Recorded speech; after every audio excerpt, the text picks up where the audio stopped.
Hello, you wonderful people, and welcome to another episode of Crime Centric. This being a show where it's about crime dramas that I watch. For today's episode, I'm going to talk about the latest episode of Walker. A lot of really interesting things went down in this episode, so let's break it down. Well, first and foremost, obviously Walker still, even though he's, not working anymore, he's still listening to police scanners because he just can't bring himself to kind of completely walk away from all that. It's like, right, you turned your badge in and everything, but it's like you still haven't found a proper way to kind of move forward, a proper way to kind of balance everything. So Liam gives him a Rubik's Cube and it's like, all right, if you can focus on like not working on a case or anything police related for like the entire day, you kind of win.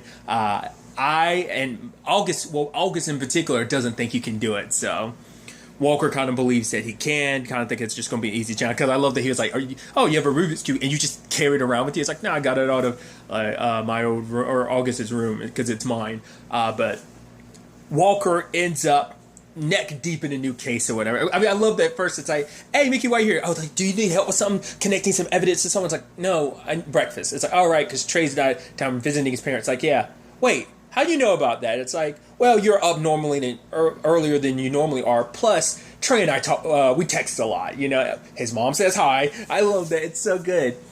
But obviously, she's still dealing with the aftermath of her situation. She hasn't really dived into like dealing with that. She's avoided talk. Like she called Mercedes. Left a message being like, hey, you do know me. But Walker was like, do you think she recognized you? It's like, no. But then Mercedes shows up, and it's like. And she's like, I was told that this is where you are. And obviously for Mickey, she kind of blows up at Mercedes at first because it's like, right, you have plenty enough time to come back into my life, but you sold me off to your sister bad enough, but you want to kind of have a relationship now, but any point in time, you could have come to track me down, you didn't. But she explains that a couple years ago, she got in contact with someone she believed was Nina or Mickey. And, but that person ended up scamming her out of a whole bunch of money. And so for her, it's just like, right, she's here now because she wanted to vet whether or not Mickey was really Nina, because she didn't want to get heartbroken all over again. But for Mickey, it's like, no, I'm not, she wasn't trying to believe or hear Mercedes Sapp's story. Because to be fair, she was angry and understandably so. Like, right, your entire life has kind of been a lie. And now you find out, like, what your biological mom sold you to your aunt and just all that. Of course, you're going to be frustrated and upset. And before Mickey leaves, she's like, Walker, do not interfere, because he is trying to play mediator. And obviously hearing, Mercedes and seeing her crying in the car, he's like, don't get involved. You're going to want to, but don't. But despite everything, he can't help but meddle. But he talks to her, and we kind of find out more about, like, the circumstances of, like, right, there were some letters back and forth, and eventually the person asked for some money, and she gave that person the money. Because at the time, she was sober, because she was glad she was able to, like, oh my God, like, this gives me an opportunity to finally get to know my daughter, reach out. But then she backpedaled when she kind of figured out it was all a lie, and her sobriety didn't last, And so Walker wants to do everything he can to help. He ends up tracking down the address. It's like, right, where was the mail getting sent, the letters getting sent to? And he goes there and gets arrested for trespassing, which I love that he's in the cell doing the Rubik's Cube, and the lady just like, give it to me and I will finish it. She was just so annoyed of him working on it. But obviously for Mickey, she brings up an interesting point. Like, right, if I broke the rules, I'd be on my way to being deported. Not only I wouldn't be just locked in a cell and just being able to have a Rubik's Cube. Like, that does show you the privilege of Walker's situation because he is a Texas Ranger and everything. Like, who knows if Mickey would necessarily get, especially under circumstances, because he's not technically a Texas Ranger right now. So Mickey, like, if she were under those circumstances of not being a Texas Ranger right now, she wouldn't have those privileges. So it's just kind of like, right, your position, even though you're not a Ranger right now, you are one, and you're just kind of given a lot of leeway. That could be taken away of, like, it's not just your position that gives you this privilege. It's also, being white as well. So, but Connie ends up bailing him out later on. But for Walker, he kind of, because he knew, like, he's like, I love that he was just like, see, but we know each other so well because I knew you'd be mad at me. I even love what he was telling. It's like, I can't officially work on this case, so Mercedes, think of this more as a favor, as a quest. Got to keep that in mind because when your daughter asks, because she will eventually ask. So I was like, yeah, this isn't me working on a case. It's me doing a favor, doing a quest, as a concerned citizen, He tried to spin it like that, but it's like, Mickey wasn't having all of that. It's like, no. He's like, see, we're such good partners because I knew you'd be, like, that's why we're so good together. But despite everything, Mickey didn't want to believe the story because it turns out no one had lived at that particular address that the letters were going to. But ultimately, they end up finding out that some of those letters were getting rerouted to another address. So Mickey was kind of willing to, like, all right, give this a shot. Especially because of the way Walker kind of framed it. It's like, I mean, imagine her situation. Like, you spend all this time reconnecting with the daughter you thought you never could, and you know, you build up this rapport. You're feeling good, like you're able to potentially, you know, at the very least, get some closure and kind of make up for the past. But to find out that's a lie, and then a relapse, and then on top of that, meet your actual daughter, who basically gives you the boot before the coffee even gets cold. So that kind of gave Mickey a different perspective on things of like, right, let's help her out. So they end up narrowing down like around the time frame of all of the letters and stuff like that.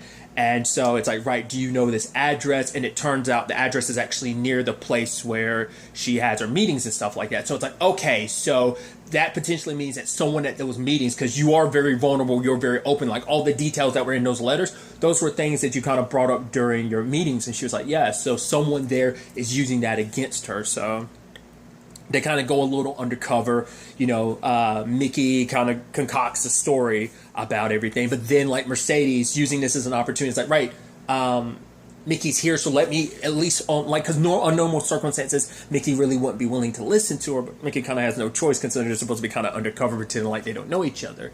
But she opens up about the fact is that she used to call her sister and check in on her daughter, like just to hear her daughter's voice sometimes. It's like, oh, it's so strong. And it's kind of the sad thing of, for her, it's like now in retro, she's like, I hear that voice and realize my daughter's strong and she's that way because I'm not in her life. Because I think for her, it makes her go like, maybe giving my daughter to my sister was the right choice, because my daughter grew up to be an amazing, a strong person, and she wouldn't be that person if I was in her life. Like, I'm kind of a mess, and I would have made her a bit of a mess. I would have messed raising her up. So, and that's kind of the sad, you know, side of things. But ultimately, the lady running the meeting, Joy, reaches out to Mickey, being like, hey, I can help you. And so it's like, right.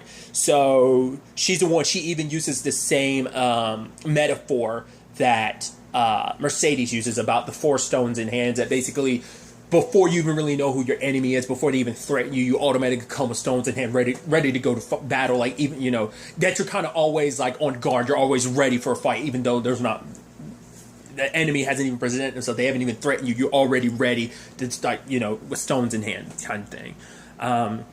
So this time it's like, all right, so I need you to like to break into her place, but don't get caught this time. So ultimately, he ends up finding the letters, and it's not just Mercedes. She's conned dozens of people, so, which is kind of sad to know that she's done that. She's preyed on so many people's vulnerabilities. It's supposed to be a safe space to open up, you know, about, you know, facing their demons, and she took advantage of that.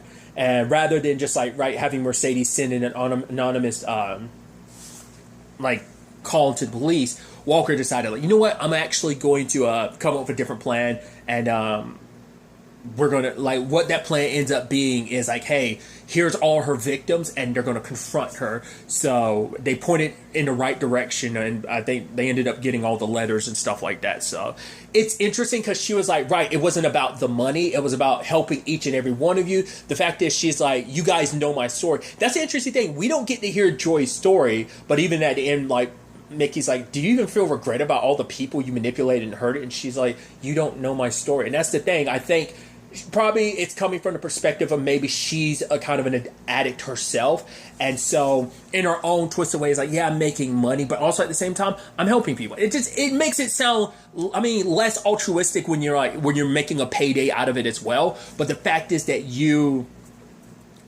makes you wonder, like, on some level, she, in her own twisted mind, she likes to believe that she is helping them and giving you solace and everything. It was like, you know, you're in the wrong, when the fact is that you cut off communications, in particular in Mercedes' case, because I guess Mercedes kept being like, so can I meet you? Because she even tried to, like, go to the address and everything, but no one was there. So it is messed up preying on people like that, you know? But it's like I would want to understand why Joy did what she did, like what like issues in her, like I said, like maybe in her own right. It's like because sometimes like sponsors and stuff like that were former, well, not about to say former, but are drug addicts themselves, so they've been down that route, so they've been sober for a while, so they're there to help other people. So it could be she's had her own demons that we just don't really get to know about. It seems like some of the people in the group would know, since she said like, oh, my story, my situation.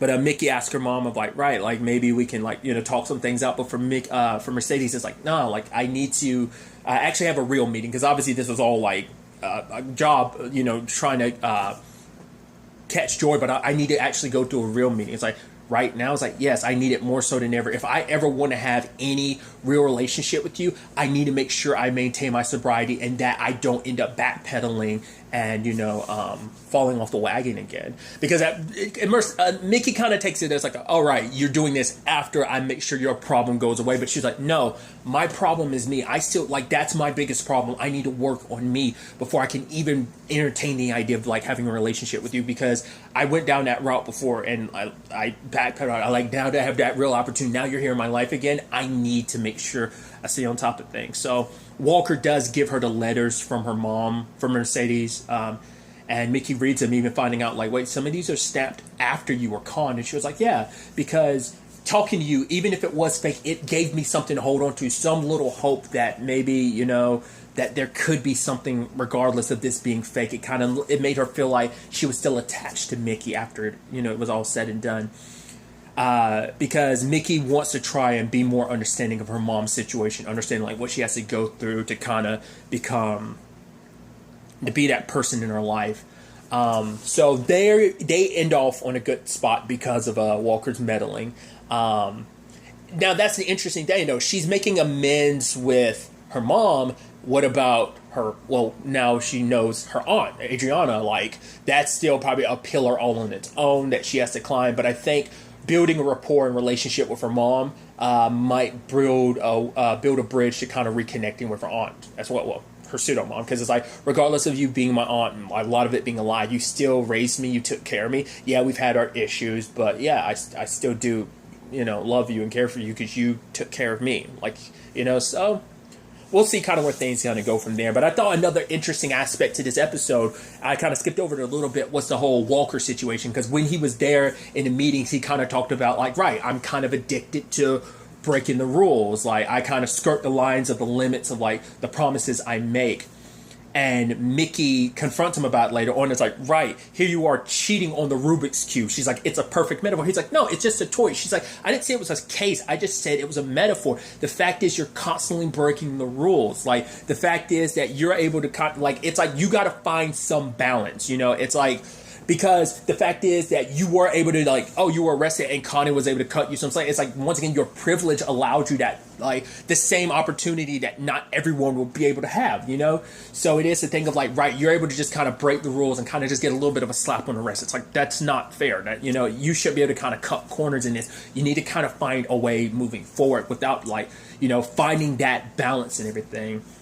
And later on, when he's talking to Mickey and Liam, he says that, that's what Emily was for him. She kept him in check, like him at work and stuff like that. But now it's like, he's like, but I have you two. He has Mickey, he has Liam to kind of keep him in check about all that. But it's also like, I've also got to learn how to do it on my own. I need to be able to have good enough judgment to keep myself in check, that I don't constantly break the rules. I do have to find a way forward, a way to kind of balance myself at work, Because like for him, it's like, when you have that person who kind of balances you out going, like he's been kind of stumbling to find his way. It's like, who I was before, I can never be that way. I can't operate that way anymore. Like because he's trying to latch onto who he was before, but it's like who I was before wasn't working. I've got to find a new way for it, because it's like, I can't just keep working because I don't have Emily there to balance me. I have you guys here, and I've got to learn to balance myself out too. But even like that, I can't go back to that, because that's not a proper solution to this. So, and I also love that Liam calls him out, because he's like, right, because on traditional Rubik's Cubes, blue and white they aren't side by side like that. So it's like, cool, like he's like, right, you found out I was a liar and that I cheated, So, but I thought it was a sweet moment of them being like, right, we got to find our way forward, you know. I thought that was pretty neat. Another angle with the episode is Stella and August going back to school, trying to find some form of normalcy, but like, you know, they didn't want the whole thing of like, right, people feeling sorry for you, making you feel like they understand, but then immediately they get greeted by like, oh my God, Stella, like, oh my God, I can't believe you're back at school, yada, yada, yada. I'm like, are those girls even really your friends? Like, the only person we really know are like the people on her team, as well as like Belle. It's like the only like legit friend we know of. But then, like, all these girls come to August, like, well, first it was Ruby, but then the girl was like, hey, he's like, whoa, you know my name? She's like, yeah. Because for him, he took solace in, like, right, despite everything, I won't have to worry about it because, you know, I'm always just going to be the invisible kid. But now, suddenly, because of everything, it's like he's seen in a different light. He's no longer invisible. Like, people see him, or at least they think they do. And he kind of enjoyed that, not just being the invisible kid anymore. And obviously, we see the two different reactions, like Stella being like, oh, like, they're like, yeah, tell us your war story. She's like, really? Like, you act like this is something to be so excited about. Like, you know, it was frustrating for her because it's like, there were major ramifications for this. Like, people got hurt, people died. It's something traumatizing, and you guys are making a game of it. Like, you're thinking it's so like, oh my God, like, it's so crazy what you went through. It's like, no, like, this is some traumatic stuff. And the person she thought she could talk to, Belle, doesn't want to talk to her. And it's like, she doesn't, like, whoa, like, why are you mad at me? August, on the other hand, is kind of soaking in all the attention, even diving into it. But I think that fits him so well, too, because August has done so much to, like after losing their mom and their dad being away for so long, he buried a lot of stuff. He bottled a lot of stuff up, and I think this is in the same vein because Ruby saw him in the AV room, like, the feedback from it kind of freaked him out because the loud noises triggered his, you know. And once again, it's like, there's no wonder they have PTSD from this. I mean, even Stella was like, do you want to talk about it? But he was like, no, I don't want to. Like, she, for a long time, didn't want to talk about things. And I think now August, it's kind of like back to that. Look, it's not just Walker that has to find a way forward. They still have to find a way forward with what they experienced and what they went through as well. Like, they did it with Emily, but now it's still like a combination of Emily, Walker being gone for over a year, like, and then like now this, but obviously, like, they had their like confrontation in a AV room, and sadly they ended up blasting it all over the school. But she's like, I don't understand why Belle's so mad. It's like, because you abandoned her. Like, when's the last time you actually really talked? It's like, you haven't. Like, Trevor, like, when Trevor was out of your life, you went to like Belle and everything, but the moment he popped back in, it's like, oh, like, that's all you focused on. It was like, you haven't talked to her about anything real. Like, she just kind of felt like she was abandoned. And it's like, why do you think she turns like to me? Why she told me about her parents first before she told you? Like, it's because Belle feels like you guys aren't on the same page anymore, that like you aren't as close as you used to, because it almost feels like you're just leaving her to, like, pushing her to the wayside because, you know, Trevor was there, and it's like you got so sidetracked by a boy.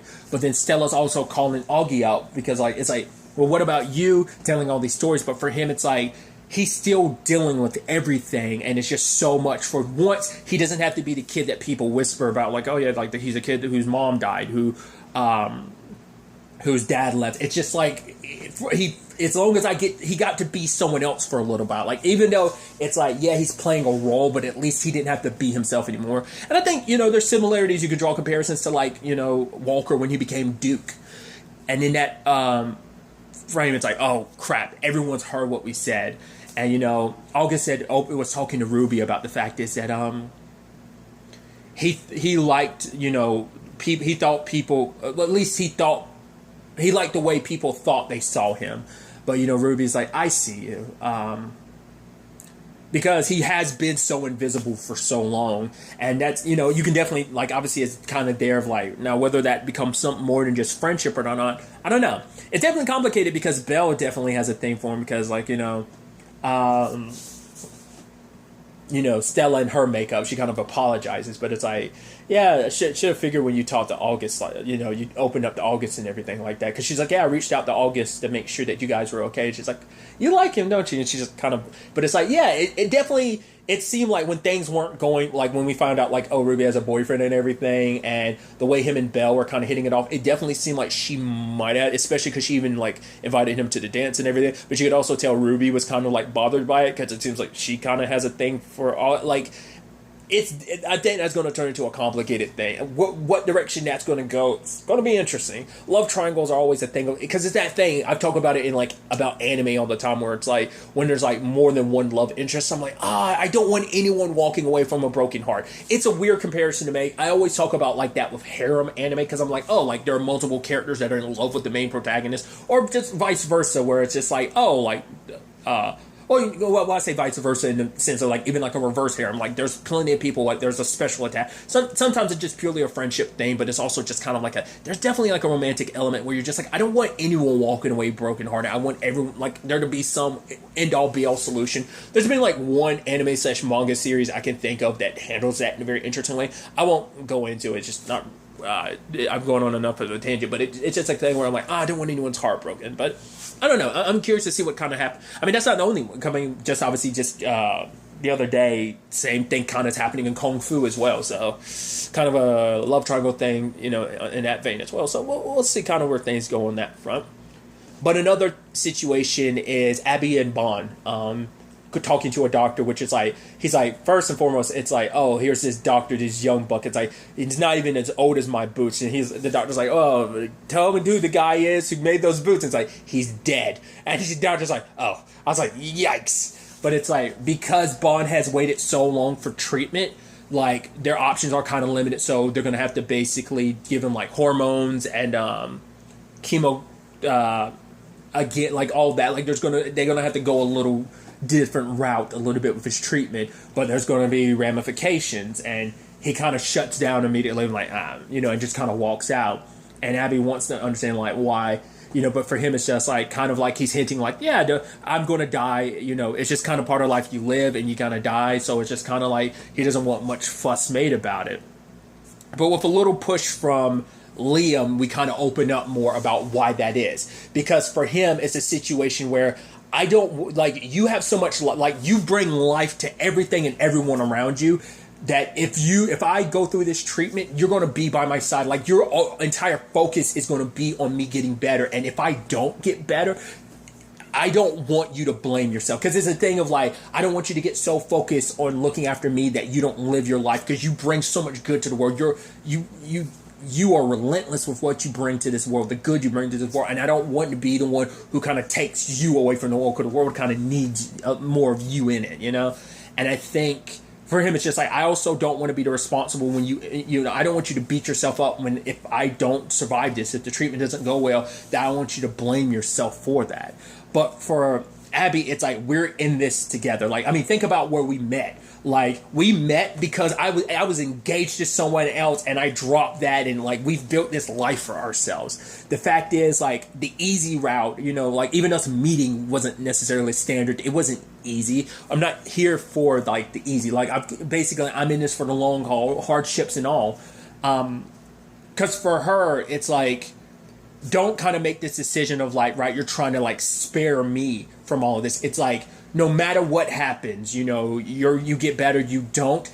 It is power. It isn't just about, this is our life. It's a part of our story. It's part of our lives. It's just part of it. So, that's all we can do is just live that life. Come with all hardships and everything else. Like, that is just a part of life. So, and I think, it's like, right, he wants to go to the doctor and just kind of, start those treatments and stuff like that. Still haven't told the kids everything. I mean, who knows? It doesn't seem like Liam or Walker know. I doubt, Stella or August know either. So, but, so that's probably definitely going to be an interesting conversation going forward. But, I think this was a nice step for a lot of people, because once again, it's still kind of like the aftermath of a lot of stuff, but it's still about finding that way forward past all the trauma and all the stuff that's come in their lives, So I'm really interested to see where things take us going forward into the next episode. The show is going on a little bit of a break. The next episode is going to be on July 15th, so do keep that in mind. But really, that's all I want to talk about. Till the next time we meet, be happy, be safe, live life to the fullest, and enjoy it. Good day, and goodbye.